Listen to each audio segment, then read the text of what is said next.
This was one of my favorite books growing up as a kiddie. So this book was actually written by Judith Kerr. It's called The Tiger Who Came to Tea, and it was written more than 52 years ago. And it's still a favorite of children all around the world. Once there was a little girl called Sophie, and she was having tea with her mummy in the kitchen. Suddenly there was a ring at the door. Sophie's mummy said, "I wonder who that can be. It can't be the milkman because he came this morning. And it can't be the boy from the grocer because this isn't the day he comes. And it can't be Daddy because he's got his key. We'd better open the door and see."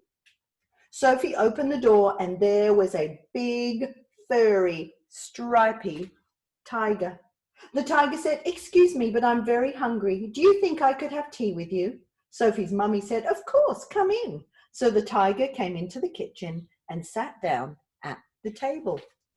Sophie's mummy said, "Would you like a sandwich?" But the tiger didn't just take one sandwich. He took all the sandwiches on the plate and swallowed them in one big mouthful. Alp!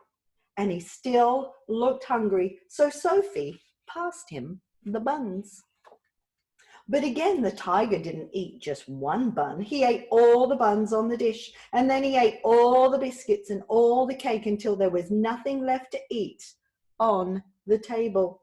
So Sophie's mummy said, "Would you like a drink?" And the tiger drank all the milk in the milk jug and all the tea in the teapot. And then he looked around in the kitchen to see what else he could find.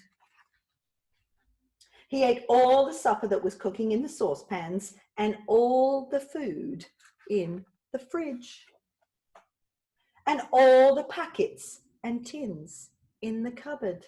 He's a greedy, greedy tiger. And he drank all the milk and all the orange juice and all Daddy's beer and all the water in the tap. Then he said, "Thank you for my nice tea. I think I'd better go now." Sophie's mummy said, "I don't know what to do. I've got nothing for Daddy's supper. The tiger has eaten it all." And Sophie found she couldn't have her bath because the tiger had drunk all the water in the tap. Just then, Sophie's daddy came home.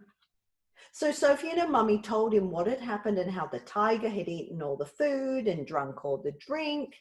And Sophie's daddy said, "I know what we'll do. I've got a very good idea. We'll put on our coats and go to a cafe." So they went out in the dark and all the street lamps were lit and all the cars had their lights on, and they walked down the road to a cafe. And they had a lovely supper with sausages and chips and ice cream. In the morning, Sophie and her mummy went shopping and they bought lots more things to eat. And they also bought a very big tin of tiger food in case the tiger should come to tea again. But he never did.